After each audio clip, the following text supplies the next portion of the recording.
Hi everybody, welcome to Live with Chaudhry here at Interphex.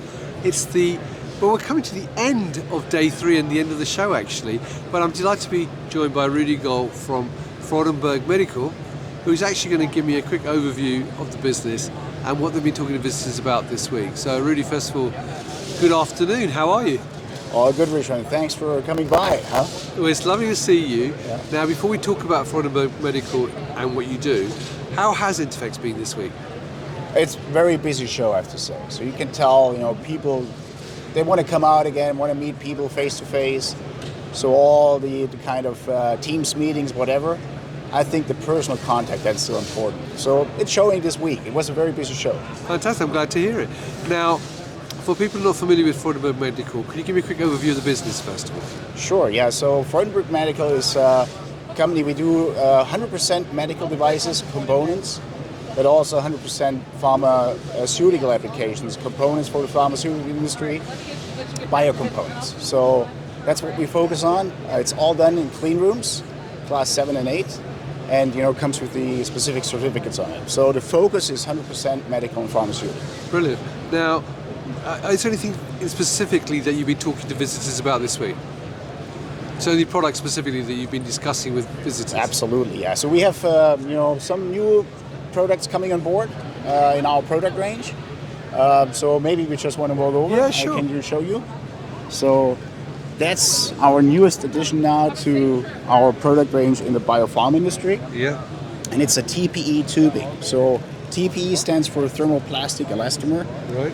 And what makes it different with that tubing is it's sealable and weldable. Right, okay. So you can seal it off, you can weld it together with another tube. And that's very much used for the biofluid transportation, liquid flow, what the biopharm industry is using. Right, brilliant. Yeah. Okay. Yeah. If we move a bit further, which one? That's maybe something I want to point out. I was just talking about the properties of the TPE. Yeah. That pretty much shows it. You can weld it off, but you could also seal one tube to the other. Yeah. So you have a seal joint here. But that combines then two separate tubes again into one flow path. Brilliant. Right? Now, if you talk about biopharm applications, it's always, you have the TPE range of tubing, weldable, sealable, but very important in the biopharm industry is the silicone tube. Right. So silicone is still the preferred choice of material in the industry. And there are different kinds of application where silicone is coming in. Some are, for example, here for high pressure applications. Yeah. So that's why it's braided. It's braided with a polyester filament, and that prevents the tube, if there is high burst pressure or high pressure within the tube, from ballooning. You see sometimes a ballooning effect or even bursting. So that's what you want to avoid. And then you have different type of dimensions in that specific product range. The other thing is for silicone, you can also just have that as a single wall tube. Right. And that's a single wall silicone right now. So the single wall comes in two types of applications. One is for pump application, and the other one is just for a single fluid flow. There you just need the straight single wall tube. But if you want to go into pump applications, Yeah. and I show you that one over here, that's what a pump setting would look like. So you have a pump here. Yep. It's a peristaltic pump, and it pumps fluid from one end to the other. And here you need a specific material. What you want to avoid is spallation. You want to avoid that particles are coming off the tube. And you want to have a really good pump rate, so pump performance. Right. And that's why there is a silicone tube in our range where we specifically designed for pump applications. So that's our TPP for pump applications in that industry. Okay? Fantastic. Is there anything else you'd like to talk about? I think what I should point out though is, we talk a lot about tubing, but in essence what we also do, and that's what sticks us apart a bit from others in the industry, is that we also provide molding services. Right, okay. So with silicone, you would normally have a HCR, which you would use as a material to do extrusion. Molding, you would use LSR, so a liquid silicone rubber. And with that one, you can bring it in different shapes and forms. Always a falling part coming off a tool from a molding press. And that can be done just to do a single component mold, like that one here. It's a stopper, used for vials, for example.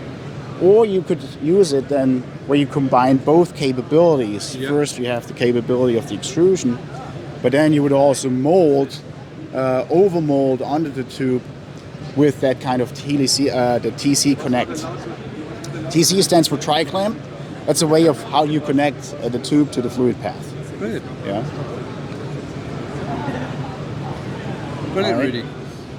Okay, so. Well, thanks for giving me that overview. One final question. What makes what you do, and I think you touched about it a little bit just now, what makes what you do unique to other companies providing tubing, etc.? I would say the uniqueness is, first of all, we have facilities on a global level. So we have a facility in Kaiserslautern, Germany. That's one facility. Another facility we have, which does pretty much the same products, is our facility in Carpinteria, California. And now we have a third facility coming on board, which is our Beverly facility in Massachusetts. We already do silicone there, not specifically for the biopharma trade yet, but that's something which we would also like to focus on in the future. And having those kind of capabilities to serve our customers on different continents, that's really something special in the industry still. Brilliant. So, yeah. Now, obviously we're here at the end of the show, so when people watch this video, the show will have finished. So where can they get information and where else can they meet Freudenberg Medical in the coming months? Of course, you just go on our website, so you have all the contact pages on our website.